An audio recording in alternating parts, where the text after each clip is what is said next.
Estamos iniciando a nossa aula número 152. E antes de iniciá-la, eu queria agradecer a todos vocês, porque completamos mais de 1 milhão de visualizações do nosso curso. Mais ou menos 1.010.000, 1.015.000 visualizações. E temos aí inscritos talvez uns 2.300 alunos. O reflexo desse número de visualizações e de alunos, eu penso que cabe a vocês, porque eu tenho feito aqui a minha parte, trazendo conhecimentos espíritas inseridos nos evangelhos e em outras realizações, outros fatos históricos ligados à Bíblia, que dão uma ideia diferente do que no dia a dia vocês têm aprendido. Quer dizer, dentro daquela sistemática da casa espírita, que lê os evangelhos, interpreta, mas interpreta às vezes sem conhecimentos de antropologia, de sociologia, de filosofia realmente, de outras áreas das ciências sociais, como o direito. Enfim, o espiritismo e esses fatos que acontecem têm um caráter multidisciplinar. E para que possa, até de teologia também, para que esses fatos possam ser bem interpretados e, eu diria, e vistos de uma maneira estritamente científica e factual, é necessário ter diversos conhecimentos de diversas áreas do saber. E a partir dessas áreas, interpenetrar esses conhecimentos ou movimentar interfaces que abram para um poder de síntese e de esclarecimento. Então, eu atribuo esse sucesso aqui do nosso curso a essa multidisciplinaridade que também atua aqui, como eu sou psicanalista, psiquiatra, médico, eu estou ligado a uma série de conhecimentos paralelos ao espiritismo, eu posso fazer a confluência desses conhecimentos e trazê-los dentro de uma visão estritamente acadêmica, que também muitos palestrantes não têm a visão acadêmica, não têm a didática, não apresentaram trabalhos, teses e mestrados, enfim, não conseguiram ter uma conexão mais intelectualizada para se tornarem professores. Então a coisa anda da forma que é possível. Então eu agradeço a vocês aqui inicialmente. Aqui está o bolo, 1 milhão de visualizações. Eu agradeço a Jesus a oportunidade de estar servindo vocês. Agradeço a Deus Todo-Poderoso a oportunidade de estar servindo vocês. Agradeço os espíritos da codificação, os espíritos que têm me assistido na confecção dessas aulas, na sua sistematização didática e na sua capacitação de transmiti-la pelas palestras, pelas aulas. Portanto, que Deus abençoe o nosso curso de Filosofia e Doutrina Espírita no aniversário seu de 1 milhão de visualizações. Graças a Deus.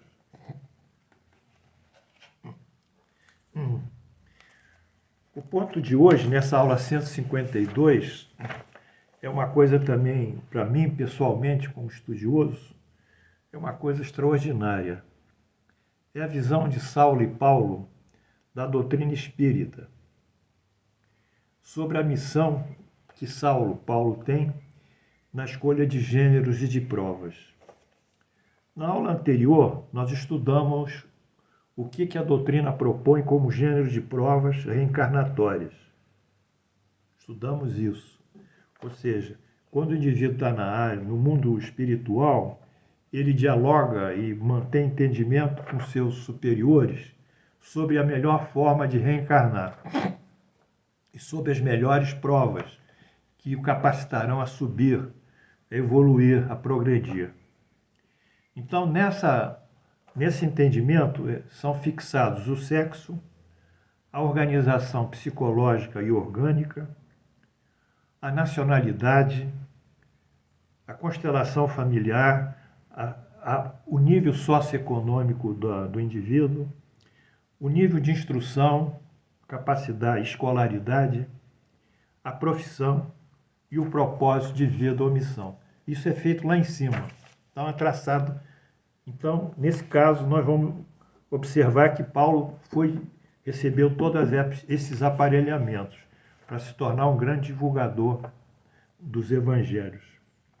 E, a partir também, na aula passada, nós vimos como esses itens aqui confluíram sobre Allan Kardec.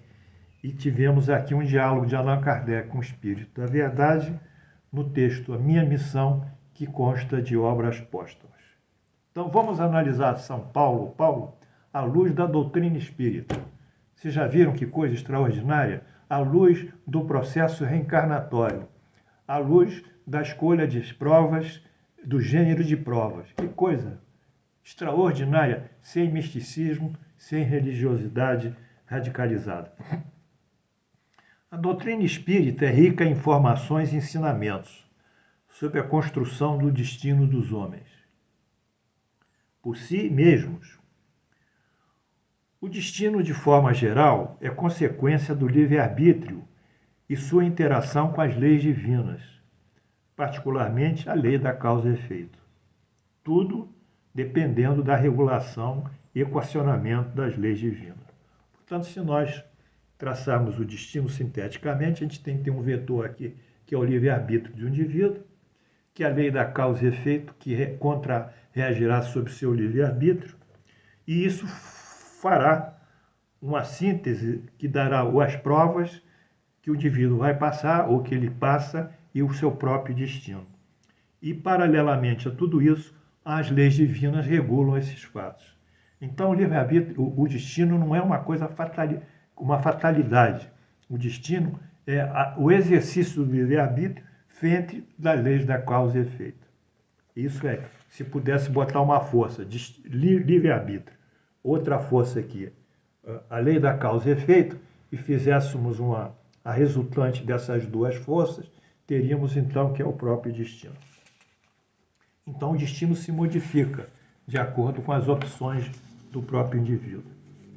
Bem, lá em cima, o que Saulo escolheu como gênero de prova? Primeiro, na primeira fase dele, como Saulo, ele era doutor da lei e um sincretizador religioso. Quer dizer, a proposta dele como doutor da lei era fazer a sincretização dos evangelhos com as leis e os profetas da lei mosaica. E numa segunda fase, ele ia a divulgar esses evangelhos e criar as suas eclésias, fundar as eclésias. Então ele tinha essa missão, uma missão extraordinária, evitando qualquer tipo de violência ou agressividade, ou prisões, ou radicalizações de qualquer forma, ele conduzir essa ideologia de Jesus para uma união dentro da possibilidade com o judaísmo e o mosaísmo. E para isso ele teve como atributos, lá em cima, os atributos reencarnatórios que nós falamos, que vão dar a sustentação para o gênero de provas. Ele tem o sexo masculino, ele tem uma estrutura genética, uma estrutura biopsicológica muito saudável, privilegiada, um estado de saúde muito bom. Ele ganha nacionalidade de hebreu ou judeu, no caso. Na constelação familiar, ele tem um pai muito religioso, que é o Isaac, que é o seu pai, e, ao mesmo tempo, ele não forma família, ele é solteiro. Na condição socioeconômica, ele nasce num ambiente muito favorável, já que seu pai tinha recursos para sustentá-lo. E no que toca à instrução, à escolaridade, ele pôde estudar, aprender a ler, falar grego, falar o hebraico, falar outras línguas, não é, que existiam. Então era um sujeito culto. E com uma profissão, ele seria o rabino, o doutor das leis, um clérigo ia na proposta de vida, era a sua missão evangélica. Então, foi isso que ele deu margem a ele criar a seu processo reencarnatório. Ele nasceu com isso, com essas possibilidades, com esses eventos, com essas aptidões, possibilidades. E em relação ao seu problema psicológico, espiritual, ele também tinha imperfeições. Ele era autoritário, orgulhoso, agressivo, egoísta. Ele radicalizava os sentimentos, tinha uma rigidez afetiva, podíamos dizer que ele tinha uma dureza de coração. Então aqui são as imperfeições que ele traz espiritualmente. Ele vai ter que vencer isso. Vai ter que vencer isso e vai ter que potencializar isso, as virtudes. Ele vai somar as virtudes e vai minimizar as imperfeições. Esse é o plano reencarnatório de Saulo ou Paulo. Muito bem. Vamos estudar agora a primeira fase dele, que é o comprometimento na vida espiritual dele. A primeira fase, que é a divulgação, a tentativa de sincretização. É factível, no planejamento reencarnatório, caber a Saulo Paulo a missão de sincretizar o judaísmo tradicional, as leis e aos profetas, com o neo-judaísmo evangélico proposto por Jesus. Nesse sentido sincrético, a posição de Jesus é inequívoca. Suas palavras marcam e constroem toda a força da sua notável doutrina. Quer dizer, Jesus propôs a sincretização. Muito bem. Então, vamos analisar a proposição sincrética de Jesus, ou a posição sincrética de Jesus, através de diversos capítulos da Bíblia e diversos versículos. Mateus 5, 17 e 18. Não penseis que eu tenha vindo destruir a lei ou os profetas.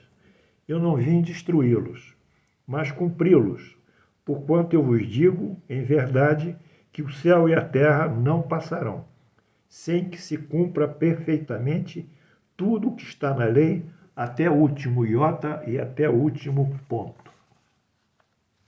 Jesus dá continuidade aos escritos da lei e os profetas, cuja origem sejam de Deus, ou seja, a parte divina desses textos, né? Porque muito também foi adulterado pela mão humana.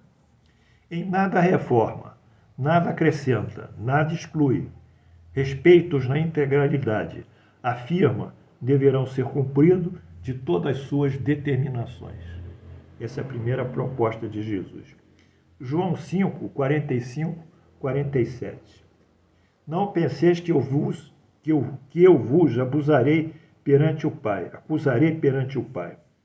Quem vos acusa é Moisés. E volta para Moisés. Em que tendes firmado a vossa confiança. Porque se de fato cresces em mim, porquanto ele escreveu a meu respeito. Se, porém, não credes nos seus escritos, em Moisés, como crereis nas minhas palavras? Então ele volta, se apoia em Moisés. Jesus, com toda a coerência, recorre às palavras de Moisés, que profetiza a sua vinda. Mas assinala, seus críticos não mesmo crerem em Moisés, como crerão nele? Daí, pois, a continuidade da lei, o mosaísmo. Esse evento aqui é extraordinário. A materialização de Moisés e de Elias, espíritos, lado a lado a Jesus no Monte Tabor. Registra o grande pacto de sincretização dos evangelhos com a lei e os profetas. É uma coisa transcendental, podíamos dizer. Essa materialização fazendo a união de Elias e Moisés com Jesus. Ou de Jesus com Elias e Moisés, tanto faz. Mateus 17, os versículos eu não incluí aqui. 6 dias depois, tomou Jesus consigo Pedro, e aos irmãos Tiago e João, e os levou em particular ao alto monte, e foi transfigurado diante deles. Seu rosto resplandecia como um sol, e as suas vestes tornaram-se brancas como a luz. E eis que apareceram Moisés e Elias, falando com ele, materializados. Então disse Pedro a Jesus: Senhor, bom é estarmos aqui. Se queres, farei aqui 3 tendas. Uma será para Moisés, outra para Elias e outra para vós. Falava assim ele ainda, quando uma nuvem luminosa os envolveu, e eis vindo da nuvem uma voz que dizia: Este é o meu filho amado, em quem me comprazo, e a ele ouvi. Ouvindo, os discípulos caíram de bruços, temerosos e cheios de grande medo.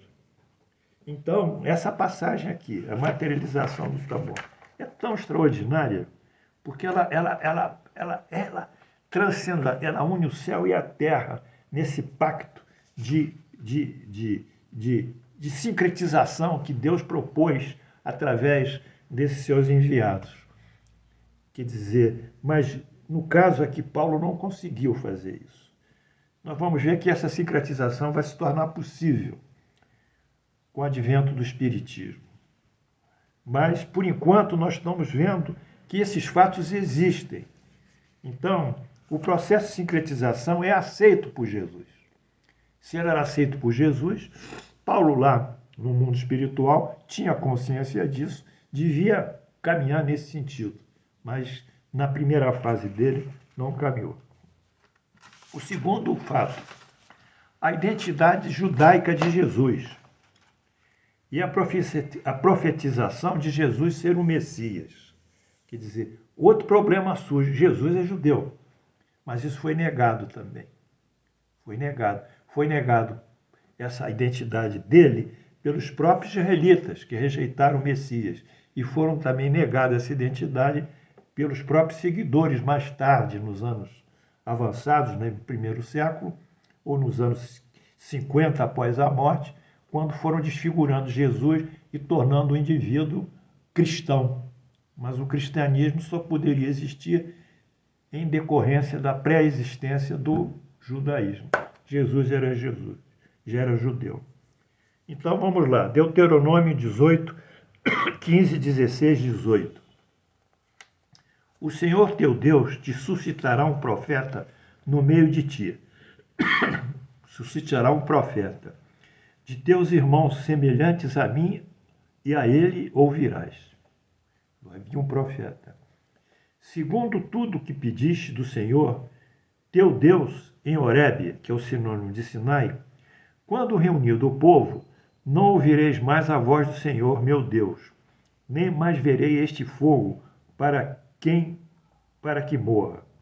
Quer dizer, Moisés não vai ver, nem ouvir aquele estrondo que foi a manifestação de Deus, segundo os judeus, nem a sarça que queimou. Nenhum fenômeno físico ali. Mas ele vai suscitar um profeta, diz aqui Deuteronômio, que é um livro mosaico, no meio dos seus irmãos, semelhante a ti, a Moisés, em cuja boca porei as minhas palavras, e ele falará tudo o que ordenar. Olha só, Jesus falará tudo o que ordenar. E Jesus não diz, hein? Eu só faço o que meu Pai determina, o que meu Pai fala. Jesus confirma a profecia mosaica. Sim, Deus falará através dele. João 12, 49 e 50. Porque eu não tenho falado, aí Jesus confirma, por mim mesmo. Eu não falo por mim mesmo.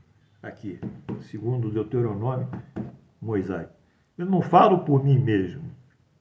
Mas o Pai que me enviou, esse me tem prescrito o que dizer, o que anunciar as coisas. Pois que eu falo como o Pai mo tem dito. Assim falo. Ele fala pelo Pai. E aqui está em Moisés, em cuja boca porei as minhas palavras, e ele falará tudo o que ordenar. Então, se alguém acredita na Bíblia, a Bíblia está aí. Jesus avança, informa que ele, o Messias, ainda concordantemente ali aos profetas, será um judeu nascido entre os judeus. concordantemente à lei e os profetas. João 4, 5, João 4, 6, 7 e 9.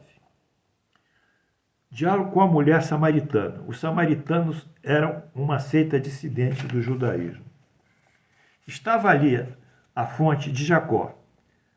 Cansado da viagem, assentara-se junto à fonte por volta da hora sexta, meio-dia. Nisto vê uma mulher samaritana tirar água. Disse-lhe Jesus: dá-me de beber. Então disse a mulher samaritana: como sendo tu judeu, pedes para beber a mim, que sou samaritano? Judeu. João 4, 19 e 22. Senhor, disse-lhe a mulher: vejo que tu és profeta. Nossos pais adoravam nesse monte. Alusão ao monte Garizim, que é o monte sagrado dos samaritanos. Vós, entretanto, dizeis que em Jerusalém é o lugar onde se deve adorar. Disse-lhe Jesus: mulher, quer dizer, em Jerusalém os judeus adoravam lá, no templo de Salomão.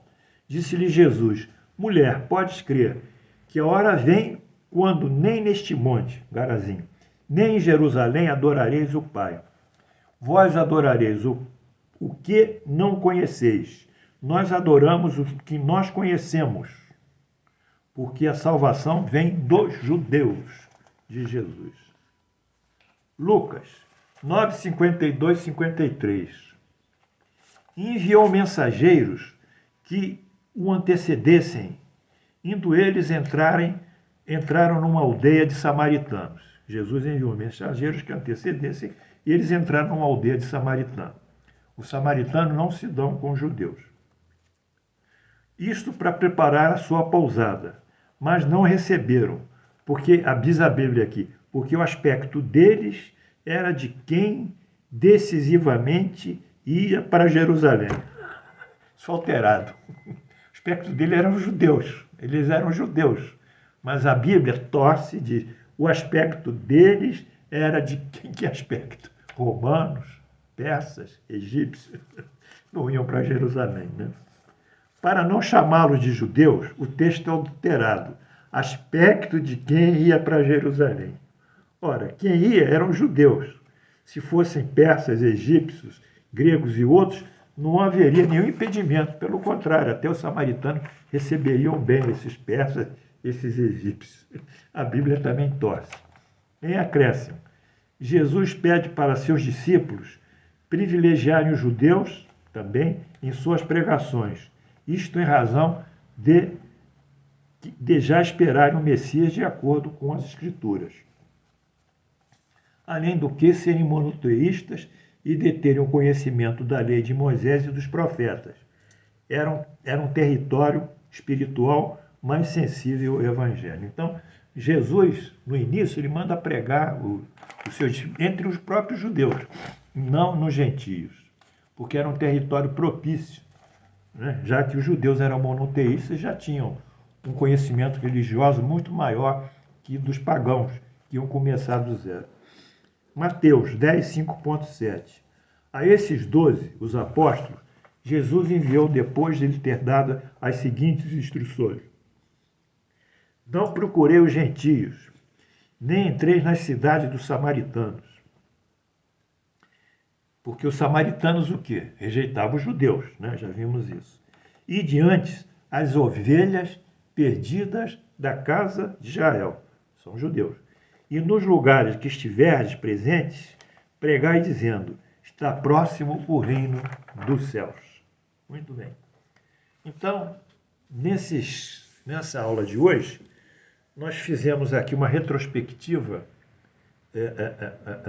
da continuidade judaica cristã, primeiramente através das palavras de Jesus ligadas ao sincretismo religioso, em que ele manifesta, né, a continuidade e o respeito à lei e os profetas, diversos textos, e também na sua identidade judaica e a sua proposta messiânica.